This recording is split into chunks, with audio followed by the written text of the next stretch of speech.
Bonjour à tous, ce matin direction l'Angleterre pour retrouver Antoine Griezmann en une avec le maillot de Manchester United grâce à un joli montage.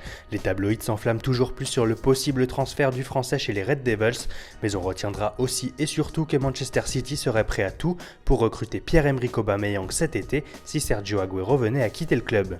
Et justement, l'Argentin ne manquera pas de choix s'il choisit de quitter les Citizens. Selon le Daily Mail, le Paris Saint-Germain est déjà sur les rangs. Le champion de France serait même déjà entré en discussion avec le club anglais qui demandera a priori 80 millions de livres, soit plus de 90 millions d'euros pour son buteur, également suivi par le Real Madrid. Alors en parallèle, Paris suivrait les traces d'Alexis Sanchez qui est en désaccord avec la direction d'Arsenal pour la prolongation de son contrat. Toujours en première ligue, on parle décidément beaucoup transfert ce matin. Le Daily Telegraph affirme que Hugo Lloris est le plan B du Real Madrid pour cet été.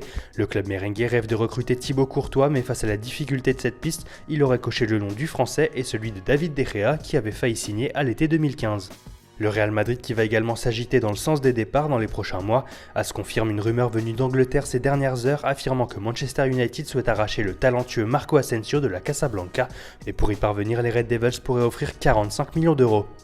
Du côté du Portugal, une cible prioritaire de José Mourinho et des Mancuniens fait de nouveau la une. Selon Ojogo, le club anglais va avoir de la concurrence pour Victor Lindelof puisque le FC Barcelone s'est rendu à Lisbonne pour observer le défenseur suédois, mais pas seulement puisque le latéral Nelson Semedo et le gardien Ederson sont également ciblés par les Catalans.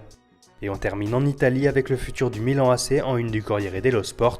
Fort de l'arrivée de nouveaux investisseurs chinois, le club lombard veut retrouver son lustre d'antan et pour y parvenir, il pourrait s'offrir les services de Roberto Mancini la saison prochaine pour remplacer Vincenzo Montella. Voilà, c'est tout pour aujourd'hui. Très bonne journée à tous sur Foot Mercato et rendez-vous demain pour un nouveau tour d'horizon de la presse sportive.